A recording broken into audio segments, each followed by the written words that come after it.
সারাক্ষণ ল্যাপটপে মুখ গুজে পড়ে আছো, কাজ নেই কর্ম নেই। তোমার মতো এমন ইডিয়েট অকর্মণ্য পুরুষ মানুষ কমই দেখেছি। এখন ২,০০০ টাকা ছাড়ো তো দেখি। ২,০০০? অত টাকা আমি কোথায় পাবো? তুমি জানো তো এখন মাসের শেষ।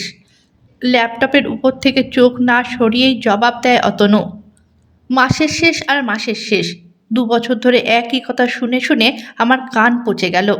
কি করতে যে আমি তোমায় বিয়ে করতে গেছিলাম?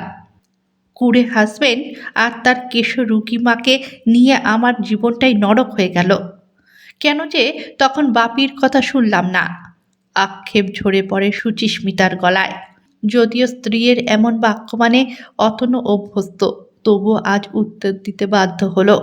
সুচি, তোমাকে কতবার বলেছি আমার মাকে আমাদের অশান্তির মধ্যে টেনে আনবে না। মা তোমার কি ক্ষতি করেছে বলো তো? আর এখন আক্ষেপ করেই বা কি করবে? বিয়েটা তুমি জোর করে করেছিলে। এবার মহাপ্রলয় আশ্রে পড়ে অতনুর উপর। You bloody fool! এত বড় সাহস, তুই আমার মুখে মুখে কথা বলিস? ১ পয়সার মুরদ নেই, আবার বুলি কপচানো। আমি এক্ষুনি রেডি হয়ে আসছি, আমার টাকাটা রেডি রাখিস। গটগট করে ভেতর ঘরে চলে যায় সুচিস্মিতা। যখন সুচির মাথায় আগুন চড়ে যায় তখন ভাষার কোনো ঠিক থাকে না, সেটা জানে অতনু। সুচির চলে যাওয়ার দিকে অতনু অসহায় দৃষ্টিতে তাকিয়ে থাকে কিছুক্ষণ। আজ নিখ্যাত বন্ধুদের সাথে সিনেমা টিনেমায় যাবে। দেওয়াল হ্যাঙ্গারে ঝোলানো পাঞ্জাবির পকেট থেকে মানি ব্যাগটা বার করে টাকা গুনতে থাকে। মাইনে হতে এখনো ২ দিন বাকি।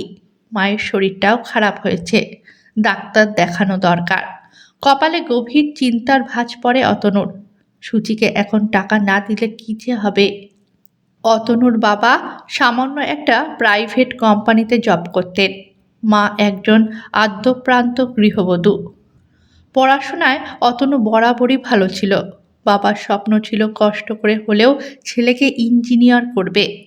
পড়াশোনার ফাঁকে অতনু ভালোবাসত লিখতে। বিভিন্ন লিটল ম্যাগাজিনে নিয়মিত লিখত ও। আর্থিক সচ্ছলতা না থাকলেও ৩ জনের সংসারে ভালোবাসার কমতি ছিল না এতটুকুও। সাধ্য না থাকলেও অতনুর বাবার সাধ ছিল। এভাবেই ভালোবাসা আর শান্তির মিশেলে দিনগুলো কেটে যাচ্ছিল অতনুর। তবে কিনা সবার কপালে সুখ চিরকাল লেখা থাকে না।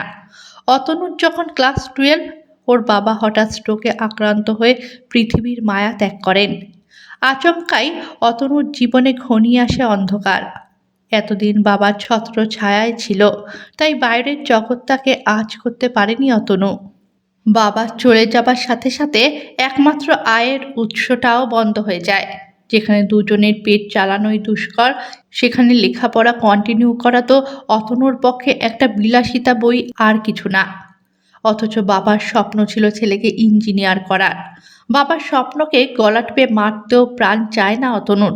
সারা জীবন গৃহবধূ ঘরকুনো হয়ে থাকা অতনুর মা অনেক চেষ্টা চরিত্র করে এক বড়লোক বাড়িতে বাচ্চা সামলানোর কাজ পায়। আর অতনু বেশ কয়েকটা টিউশনি জোগাড় করে নেয়। উচ্চ মাধ্যমিকে বেশ ভালো রেজাল্ট করে সিটি কলেজে ম্যাথে অনার্স নিয়ে ভর্তি হয় অতনু। না, বাবার স্বপ্ন পূরণ করার জন্য ইঞ্জিনিয়ারে ভর্তি হওয়া হয়নি অতনুর।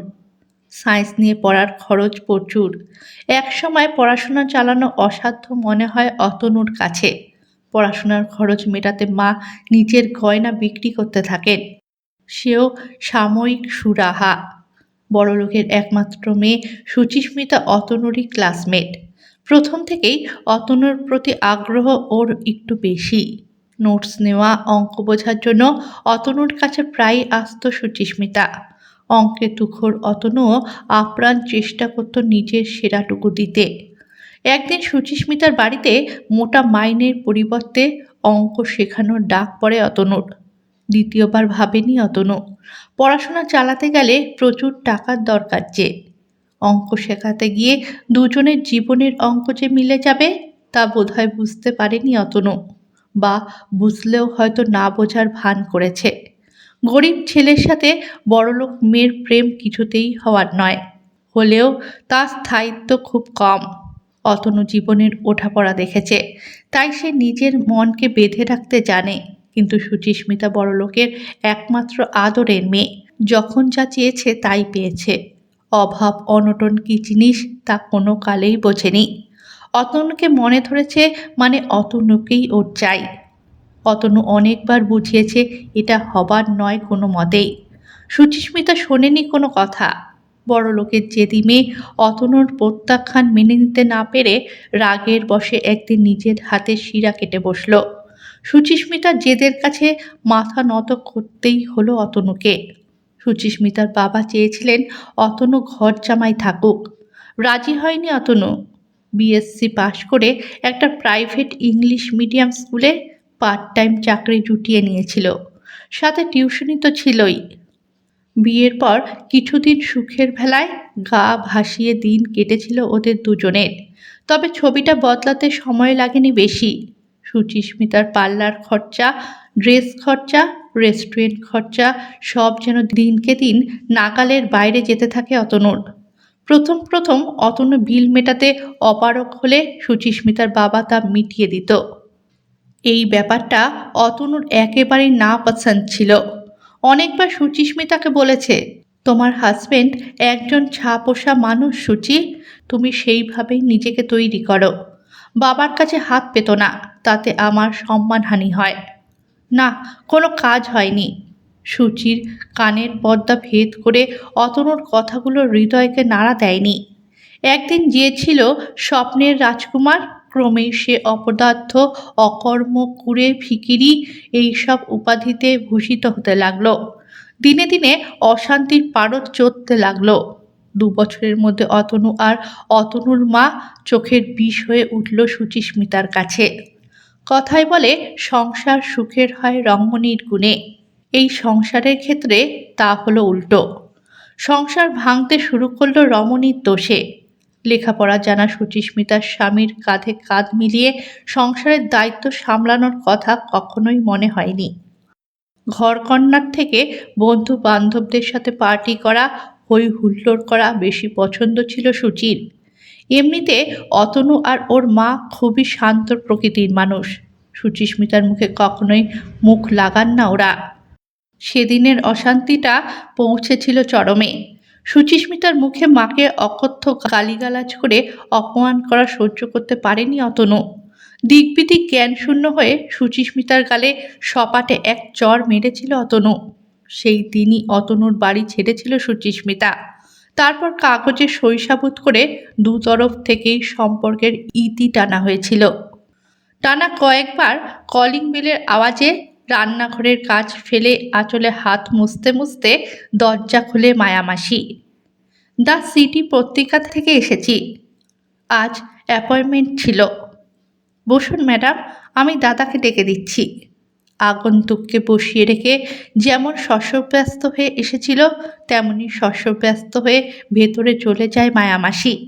সোফা ছেড়ে উঠে দাঁড়িয়ে ঘরের নিখুঁত পর্যবেক্ষণ করতে থাকে সুচিস্মিতা। একই বাড়ি একই ঘর, তবুও বড্ড অচেনা আজ সুচিস্মিতার কাছে। পুরনো সব কিছু ঝেড়ে ফেলে সম্পূর্ণ নতুন রূপে সেজে উঠেছে সব কিছু। বসার ঘরে ঢুকতেই দেওয়াল জোড়া সুখী দাম্পত্যের এক টুকরো ছবি। আর ওই পূর্ব দিকের জানলাটা এখনো কি ঘুম ভাঙানিয়া সূর্যের তেজ ঢোকে জানলা ভেদ করে। আর বেডরুমটা, সুচিস্মিতার খুব দেখতে ইচ্ছে করে নতুন সাজে কেমন সেজে উঠেছে বেডরুমটা। সরি সরি, একটু ওয়েট করালাম আপনাকে। চেনা, ভীষণ চেনা। আওয়াজটা কান থেকে সোজা হৃদয়ে ধাক্কা মারে সুচিস্মিতার। ঘাড় ঘোরাতেই চোখাচোখি হয়ে যায় মোটা কালো ফ্রেমের আড়ালে লুকিয়ে থাকা একজোড়া দীঘল বুদ্ধিদীপ্ত চোখের সাথে। আরে সুচি, তুমি? কি ব্যাপার? প্রাথমিক বিহ্বলতা কাটিয়ে অত্যন্ত সহজভাবে কথাগুলো বলে অতনু। আমি দ্য সিটি পত্রিকার তরফ থেকে তোমার সাক্ষাৎকার নেওয়ার কথা ছিল। হ্যাঁ ছিল তো। তুমি এখন সাংবাদিকতা করছো? ভালো। প্রথমেই তোমাকে কনগ্রাচুলেশন জানাই, তুমি তো রাতারাতি বিখ্যাত হয়ে গেলে। তা একটু হলাম বই কি। যে উপন্যাসটা তোমায় এবছরে সাহিত্য একাডেমি পুরস্কার এনে দিল তার সম্বন্ধে যদি 2-4 কথা বলো। এক পশলা বৃষ্টি। আমার মনের সমস্ত রং দিয়ে সাজিয়েছিলাম। কথায় বলে পুরুষের সফলতার পেছনে একজন নারীর ভূমিকা থাকে। আমার ক্ষেত্রেও তাই। তবে একজন নয়, দুজন। প্রথমজন আমার সহধর্মিণী শিমুল। ও পেশায় স্কুল শিক্ষিকা। আমাকে সবসময় লেখার উৎসাহ জুগিয়ে গেছে। জানো তো, লাস্ট 1 বছর আমি সংসারের কোনো ব্যাপারেই নাক গলাইনি। মায়ের অসুস্থতা, সংসারের খুঁটিনাটি প্রয়োজনীয়তা সব ও একা হাতে সামলেছে। আমি শুধু আমার উপন্যাসের চরিত্রগুলো নিয়ে সংসার বেঁধেছি। তাদের দুঃখে কেঁদেছি, সুখে সুখী হয়েছি। নিজের কল্পনার রং আর অনুভূতির মিশেলে প্রতিটা চরিত্র জীবন্ত আমার কাছে। আমি ওদের সাথেই বাস করতাম। এক পশলা বৃষ্টি তখন আমার সংসার। এই নিয়ে শিমুল কিন্তু কখনো কোনো অভিযোগ করেনি। সবসময় আমার পাশে থেকে একজন আদর্শ স্ত্রীর ভূমিকা পালন করেছে। কথাগুলো শেষ করে থামে অতনু। কিছুক্ষণ দুজনেই নীরব। অতনুর কথাগুলো সুচিস্মিতার হৃদয়ে একের পর এক ছুরিকাঘাত করে গেছে। এটা তো হবার কথা নয়। ও তো নিজেই অতনুকে ছেড়ে চলে গেছিল। তাহলে আজ এমন অনুভূতি হচ্ছে কেন? গলার কাছে আটকে থাকা চাপা কষ্টটাকে কোনো রকমে ঢোক গিলে নিয়ে আবার প্রশ্ন শুরু করে সুচিস্মিতা। আর দ্বিতীয় জনের কথা বলো। তার কথা কি আর বলবো? তার কাছ থেকে আঘাত না পেলে আজ হয়তো আমি সাহিত্যিক অতনু গড়াই হতাম না। শিমুলকেও আমার পাওয়া হতো না। তাই একটা থ্যাঙ্কস তারও প্রাপ্য। শেষের কথাগুলো সুচিস্মিতার কানে কাটার মতো বিঁধল। আর এখানে বসে থাকা সম্ভব নয়। আচ্ছা চলি। সোফা ছেড়ে উঠে দাঁড়ায় সুচিস্মিতা। আরে দাঁড়াও দাঁড়াও, আজকের দিনে তোমায় মিষ্টি না খাইয়ে কি করে ছাড়ি? মায়ামাসি, মিষ্টি নিয়ে এসো। আজ আমার স্ত্রী একটি ফুটফুটে কন্যা সন্তানের জন্ম দিয়েছেন। বৃষ্টি নাম রাখবো ভেবেছি। প্রচণ্ড দাবদাহের পর এক পশলা বৃষ্টি যেমন শরীর মনের আরাম এনে দেয়, ও তাই। প্রচুর কষ্টের পর এক মুঠো আনন্দ। কথার ফাঁকেই মিষ্টি নিয়ে হাজির মায়ামাসি। ভদ্রতার খাতিরে একটা মুখে তুলতেই হলো। মিষ্টির স্বাদও বড় তেতো লাগে সুচিস্মিতার কাছে। যা কিছু ওর নিজের হবার কথা ছিল একদিন, তা আজ অন্য কারো। এর জন্য দায়ী কে? ও নিজেই তো। অতনুর আজ ভরা সংসার। আর ও কি সেই না পাওয়াদের দলেই পড়ে? অতনুর মতো স্বামী পেয়েও যে হেলায় হারাতে পারে। স্মৃতি বড় নিঠুর, চোখের জল আটকাতে দেয় না। বাইরে মুষলধারে বৃষ্টি নেমেছে। আজ ছাতা না খোলাই ভালো। চোখের জল, বৃষ্টির জল সব মিলেমিশে একাকার হয়ে যাক সুচিস্মিতার। কিছু ভুল হয়ে যায় যা আর শোধরাবার নয়। গল্পটা ভালো লেগে থাকলে চ্যানেলটাকে সাবস্ক্রাইব করে পাশে থাকবেন।